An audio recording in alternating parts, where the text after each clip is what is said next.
Welcome to Monday Morning Express. We're happy to have you with us today.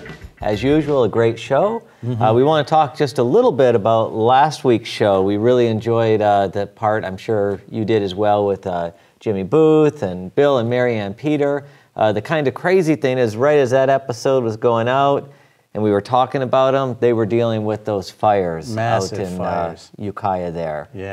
Yeah, it's sad to hear all that's going on out there in California. It seems like the entire state. That was our, well, West Coast trip, Dan, so we know a lot of our friends have been affected by it, and maybe even some still having to deal with the aftermath of it at this time. Yeah, Jimmy and Bill and Mary Ann had actually evacuated right before the show, and they were able to make it back home, which is great. Yeah. They didn't have damage. And they were excited to see it, and Bill was happy to get his award, so that was great. I do know, we've heard from a number of people that have lost their homes and their layouts. I even have photos of some. I don't think we can bear to show it on the show. No, it's kind of a sad thing. But anyways, it was a great episode with them, and today we have more good things in store. We're going to announce a few new features we're going to have in upcoming episodes. The first I'll be handling, we're calling it Train Show Treasures. So it's all about if you're at a train show, or if you're super fortunate and you're at a garage sale and you happen to see brass models or estate sales, but they have no box, how in the world would you know what they're worth? So over a series, we're going to kind of guide you through some basic principles that is going to help you quickly identify the value of a model. We'll start out with steam engines, unpainted, go into painted models, kind of go through rolling stock and passenger cars. It won't be definitive, but I think it's really going to give our viewers that ability to kind of pick out a model and determine its value quickly. So that'll be a lot of fun. Yeah, I know we were talking. I'm really looking forward to that segment. So some useful tips, for individuals. We usually get the calls, how do I know this about this model? And, well, Dan's an expert. I'm going to brag on him. So he's really good about identifying those aspects of a model, what makes it valuable, what to look for. So looking forward to that, Dan. Now, something else that we're going to introduce, and we'll show you a little later in the show, is something that's toward the end of this season, but the beginning, we're always thinking ahead. Season 3, which is going to be just around the corner, but a new how-to segment. And it's going to be involving one of our neighbors close by that's going to be visiting us here in studio just a little bit later. So looking forward to that. Yeah, our particularly astute viewers probably have already figured out from the monitor that there's going to be some stuff they're really looking forward to there. So yep, it's going to be a great show, and we're going to start out with that point where everybody seems to be looking forward to each week, and that's carrying on with Boyd Reyes.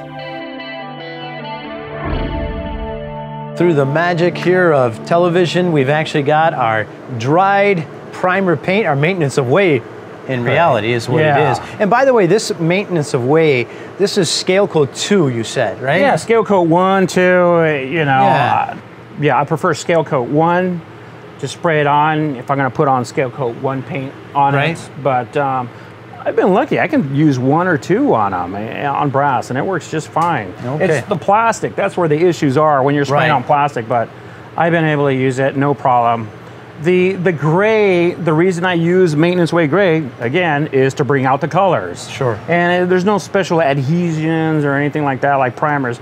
I just like the gray because it brings out, you're not going to see any of the stains. And it's smooth as can be. Yeah. Because it's not technically a primer. Correct. Okay. Yeah. So there's no sanding involved, nothing like that. Yeah, no. Yeah, okay. It's like glass. This thing is nice and shiny. Excellent. So we talked about in the previous episodes that the first thing you do after the primer is you start with the lightest color. The lightest color, we're going to work our way up to the darkest. Okay, so in this case, what's the color we're going to apply? The next color is the yellow. Okay, let's see it done. Alrighty. Get our mask on and mix it. So, again, I like to get the desired effect on, and to get that, I always make sure that I have the bubbles in the paint, those little tiny beads or whatever. That's the consistency. I don't want it, shake it and not see bubbles. If you have that, it's going to come out too thick and you're not getting anywhere. It's going to spit. So the reason I can shoot this gray, because I don't need that yellow to come out thick. It's going to cover really nice because it's got that undercoat underneath there. And you'll see it, how great the yellow covers with just a little coat on there. Okay. We'll let you do your artwork.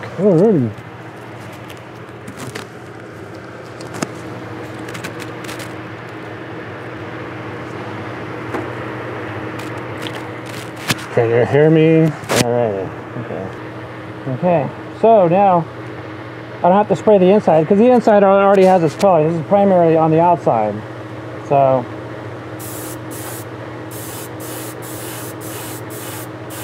again, the vestibules are the lower pressure.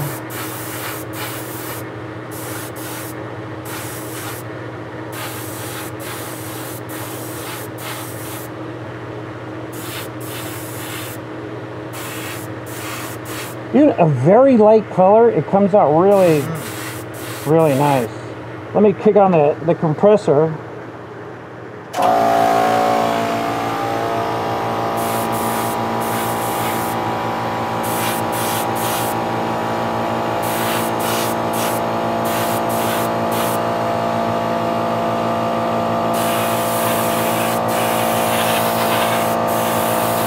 See how it covers really nice with a real thin coat? It covers really good with the gray. Whew. Tilted too much.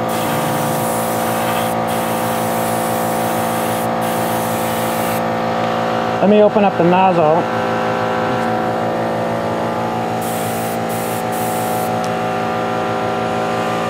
So I turned it down for the sides, for the vestibules. Now I opened up the gun, so now I can spray the sides with a wider band. Okay.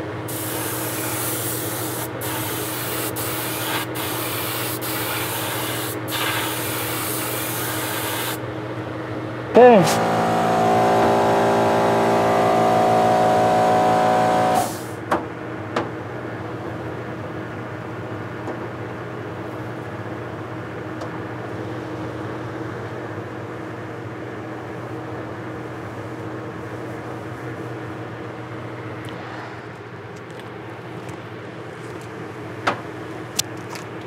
My spray booth is lined with a sticker paper. This is the backing of most stickers. Like when you wrap up a vehicle, it's like a wax paper. Wow. You spill it on there, you can wipe it right off. Yeah, nothing sticks to it. It works great. There's another tip and trick. Very good. Yeah, wax paper. But you want the white stuff? Just go down to some of these sticker places that do vinyl wraps or whatever, and just ask them dig through their trash. You can take their buy it. So. Recycling, good use here. Yeah, good Very use. nice. Yeah, it's great for photography. You can lay it out, and you got a nice white backdrop. Okay. Yeah. Very so good. now we're ready for the oven. Okay, and you were mentioning that, like on the vestibules, you had done a lighter coat, right? Less pressure, I should say. Yes, less pressure because you're concentrating on such a tiny area. Right. That you want to hit all your nooks and crannies. So you don't want to be blasting a lot of paint because you're going to shoot way too much on that tiny area. So you want to do a little bit at a higher pressure. You can close your needle down. You can just hit it a little bit at a time. And then when you hit the sides, you can open up the nozzle. Wide fan, just wide, hit it wide. And you mentioned probably a good trick is to sometimes take these outside and take a look at them in a natural sunlight, just to make sure you're not missing any areas or things that'll stand out to you. Correct, especially shooting inside the vestibule areas or hitting nooks and crannies to make sure you got everything. That's where I'll go. Our yellow is done now, and so now we want to go with our next color, which is going to be orange. Orange. I'm gonna put the orange stripe. Okay, so we're going to just show one side of the model, but tell us what you do as far as that taping was concerned. Well, the taping, I go in with a finer, the more expensive tape on the bottom to get the hard lines, the original lines. And then I start coming in with the least expensive tape to protect the upper sections. Okay. So I'm not gonna, really thin tape, to be putting all that tape up here. Right, right. It's not gonna work. So I'd rather come in with the inexpensive tape on top to back it up. That way. And we can we can barely see that underneath. If we see it on the camera, you can see there's that black tape that we were showing, that real expensive tape. So that stuff is going to snuggle against the, all the little bumps, and it's going to really seal it underneath. It's going to really seal. Okay. So this other stuff, it doesn't last that long. I mean, you could put it on and it works, but you better get to it right away because after a while it starts to lift up a little bit. Yeah. So we're going to get this, we're going to spray it, we're going to yank this stuff off right away, and just to be safe, is every time I do spray, when I do grab the tape, I always pull it towards the paint. never pull away, because if Break there's those any lines paint, down, right? yeah, It'll pull it away. It'll drag that paint into the, so I always pull it into the area that was painted. Excellent. All right, let's see it done. Alrighty, so let's spray the next one.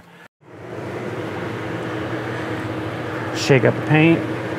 I've already thinned it out, so. Okay.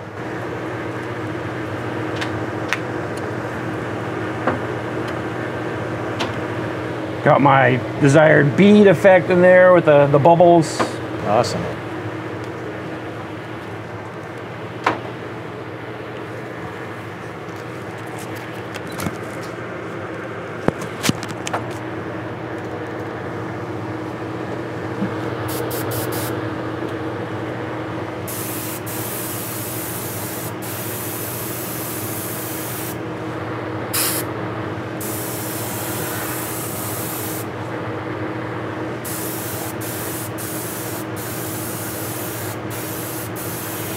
All right, I'm ready. So on here, I started spraying away from the edges. I don't want to spray in this Away from the direction, so edges. I just kind of feather out like that. You don't want to spray underneath tape. Right. So I always try to go above Right it. Don't try to hit it at an angle. Unless it's like this, you can shoot down the line, but you don't want to shoot underneath tape.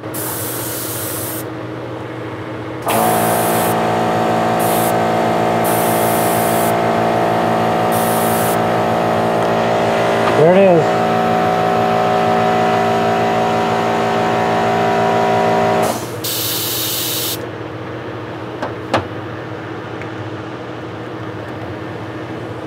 Like I say, with my tips, I'll move this over.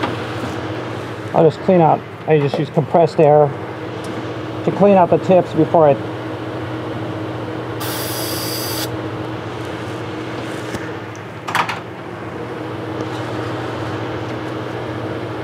throw my straws in there.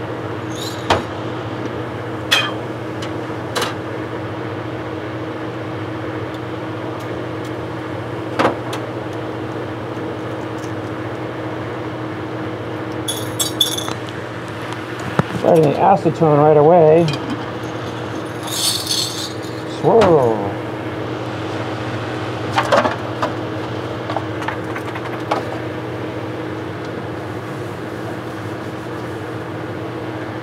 That's it. And that's it. And then off to the oven. Off to the oven and let her bake.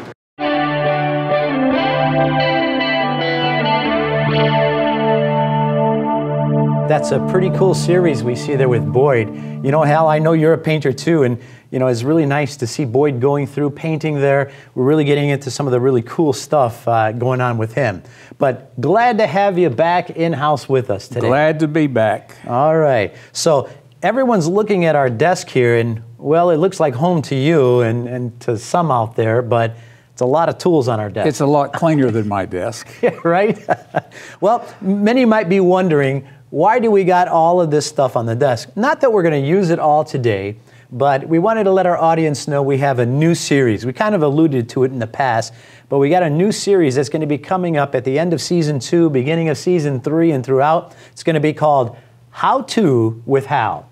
And so you're going to be our special guest, and you're going to show us how to do, well, a lot of things, aren't you? So tell us some of the things that you find on a daily basis. We know that you repair, you paint a lot of brass models. What are some of the basic things that you go through that you find that need repair?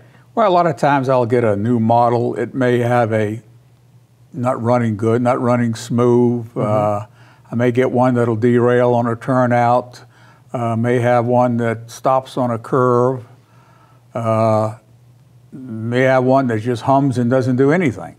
So all kinds of things. All sorts of little things. All right.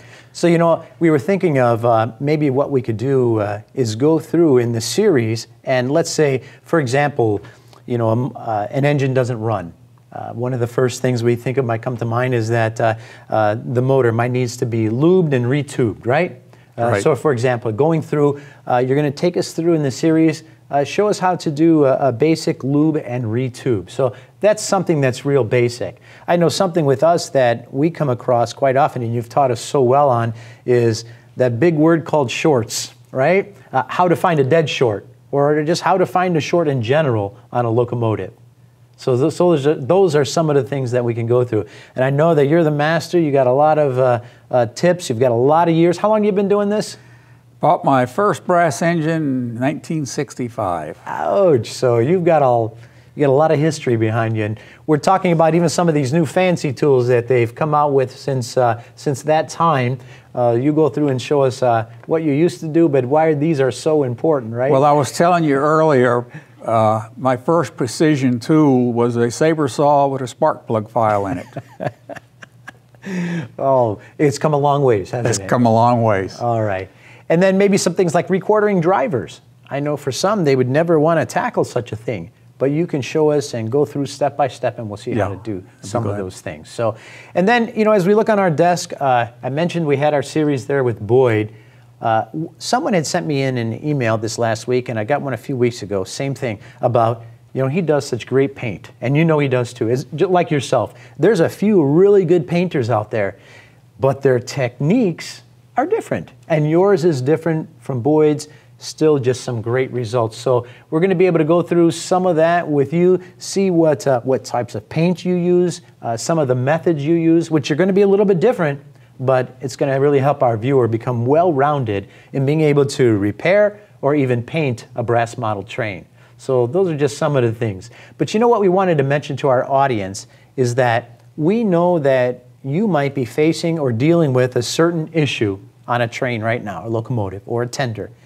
Why not write to us at MME@brasstrains.com, send us in your question.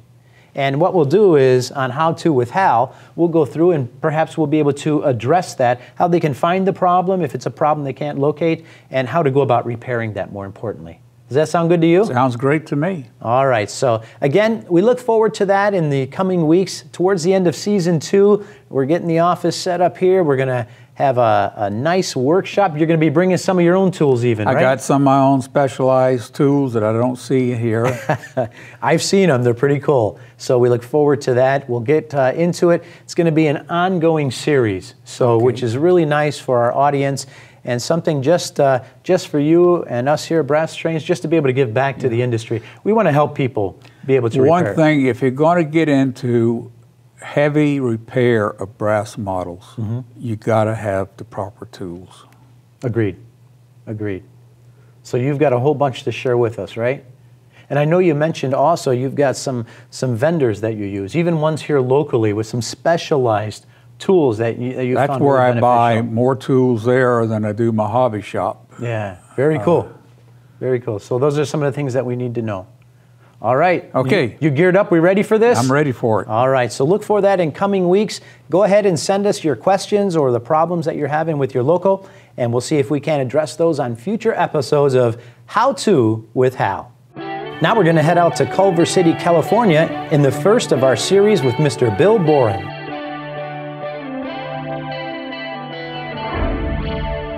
Well, we are here in the office of Bill Borin. We are in Culver City, California, so we're just south of Beverly Hills, and we're not too far from Marina del Rey, which is the largest private yacht harbor in the world. In the world, very nice. Now, that's interesting, but what's really interesting to me and our viewers is as we look around your offices, Bill, you have a fabulous collection of O-scale brass models dating back a number of years, a number of Sofui models, right up to some of the finest models produced today. Yeah.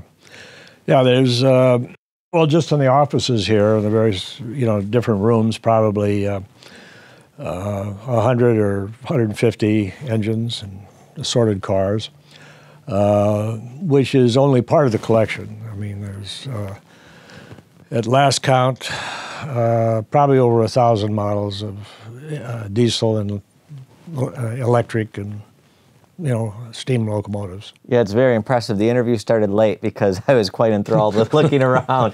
The other thing, Bill, I appreciate is that you're a very fastidious collector, right down to the boxes. Tell us a little bit about how you approach that and even refurbish or... Well, it's really important to me as a collector to have the engines pristine, but also the boxes they came in, because that enhances the value of the product. Now we can and do restore boxes and restore labels because we have a complete graphics department and we know how to do that. But if we have a model in its original box with all the stuff in it, I'm willing to pay more for it, and I think most collectors are too, because it's just more valuable. And like I say, we restore them, but a restored box is not as good as a brand new looking box. So when I get a model that's new and has a pristine box, we preserve it by the way we wrap it and store it. Yeah, I agree. You know, if you look at other industries or even Lionel trains, you know, the early ones, the box has an incredible, absolutely, you know, part of that value. And I think we're going to see that going forward with some of the early brass imports, that condition, that price gap, it's going to be worth considerably more if you keep it pristine. You know, an analogy would be if you collected coins or stamps, and the coin was pristine and another one was used, had been, you know, in circulation, the pristine one is worth much, much more. Absolutely. You know, and that's, the trades are becoming that way too. Right. Many of these models you're never going to see again, so there's always a limited production. And I think that's getting more and more true. Yeah. Now, Bill, not only are you a fabulous collector, which we appreciate, but you were involved in importing, actually even building, manufacturing trains. So talk to us a little bit about KTM USA and how you became involved. Well, KTM USA and KTM Japan were essentially the same company. A lot of people don't understand that. We were, you know, I made an investment in the company there, and we were intimately involved in what was produced and the quality of what was produced and features, and so on. So the way, you know, it was one. And so we wanted to, you know, distinguish Japanese prototypes from American prototypes, let's say, by using KTM USA, KTM Japan. Yeah, very interesting. Now, can you tell us, we're going to show some pictures, can you tell us, you had a friend that kind of introduced you? Well, yeah, the way this all happened was we do a lot of business in Japan, okay? We sell products into companies like Mitsubishi. Okay. And we were having a lunch one day, and this gentleman said, you know, what do you do for excitement or for entertainment? And I said, well, you know, I collect trains. Right. And he said, what do you do? He said, well, I have some trains. But he said, more important, he said, I've got a friend. His name is Hajime Sakai, and he and I were in the military together in China. And he owns a company that makes model railroad equipment. And he said, I don't know that much about it, but I do know he's one of the larger manufacturers here in Japan. He said, would you like to meet him? He's a good friend of mine. I said, sure, you know.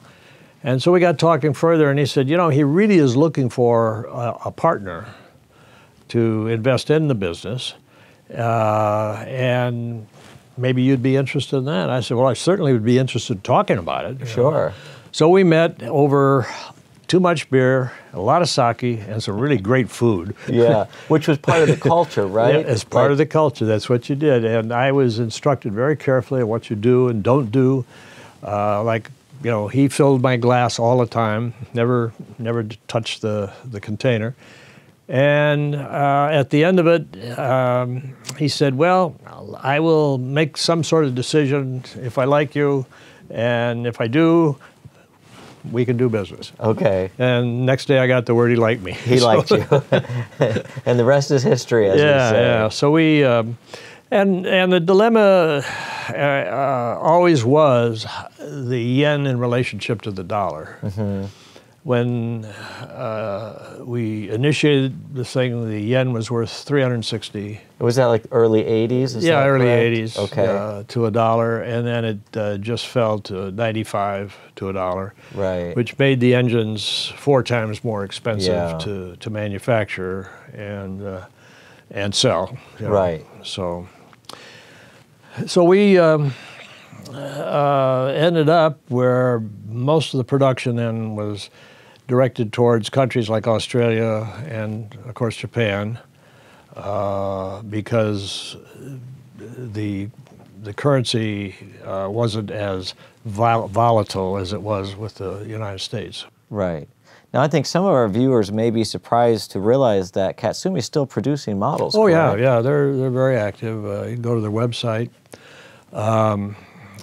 Most of the models you'll see are electric models of current, prototypes in Japan. And the way they model over there is a lot different. They insist upon the best detail and the best paint jobs and just the best of everything. Right. And that's what we tried to do when we, as I showed you at the last show, we have a model made in the 60s that is as good as any model you would see today, but it's a Japanese prototype. Yeah, I think that's probably one of the most common misconceptions of the average collector.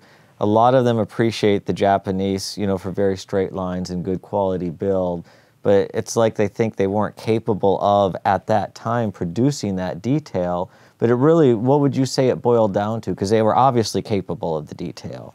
The importers specifically were afraid they couldn't sell the models if they had a lot of extra cost associated with it.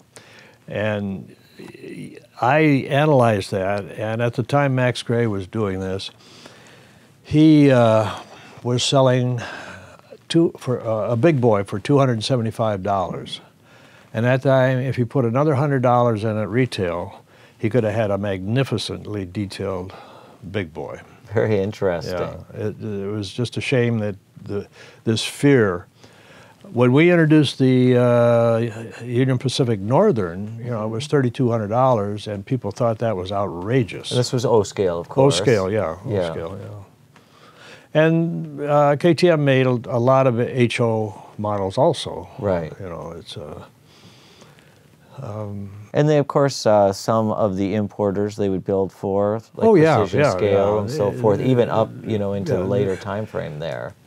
The need for them to have somebody that really represented the factory and participated in the ideas that had to be implemented for, like this fluid drive that we have, Right. And now you told me a neat story about the fluid drive, the name. Well, it comes from the Buick, General Motors Buick. They had fluid drive, and people say, well, how could you use that? Well, if you get into trademarks, if a company doesn't use it and sell the product actively under that name, right, they lose it. Okay. And we contacted General Motors and said, are you still using it? And they said, no. If you want it, go after it. Nice. So we trademarked the name. And Sofui was involved with developing Sofui that was very seriously involved in the development of the fluid drive mechanism. Right. Yeah. Which is beloved by O-scale collectors everywhere, I think. Yeah, I really liked it, especially with DCC. You could control the speed, the stopping, starting, everything. You don't depend upon a handheld rheostat to do that. This is John McClain from Richmond, California, and you're watching Monday Morning Express. Well, I'm sure you noticed I was by myself talking to Bill Borin, and there's actually another segment of that coming. It's pretty interesting. But where were you, Roland? What were you doing? Let's see, out in California, sunny beach. Oh, wait, no, I wasn't there. I was actually at Microscale, and Dan, my visit to Microscale was just phenomenal. They're very accommodating, welcoming us and the film crew in there. It was great. They got to show us from the very beginning the graphics design, what goes into making these decals, all the way through the printing process. We saw this cool mister that comes across, controlling humidity, all the way to the end of packaging and everything. So they took us on a grand tour of their warehouse, their facility. Really top-notch out there. So looking forward to sharing that with our viewers. Yeah, I wasn't there, so I'm looking forward to it as well. It'll be great. Absolutely. Now we're taking a little break from Boyd. What? Yes, I know. But before you get too upset about that, we're going to share with you a little sit-down where I got to talk with Boyd and Juan Zulaga and you'll just get to know them a little bit better. Because here's the thing, like the people that are really great, like Boyd at painting, they've got a passion for it, and it carries through to their love of model railroading. And so it's kind of an enjoyable little interview. Yeah. And boy, it seems like there's one other exciting thing we had to talk about. Oh, wait, there is. I'll announce it.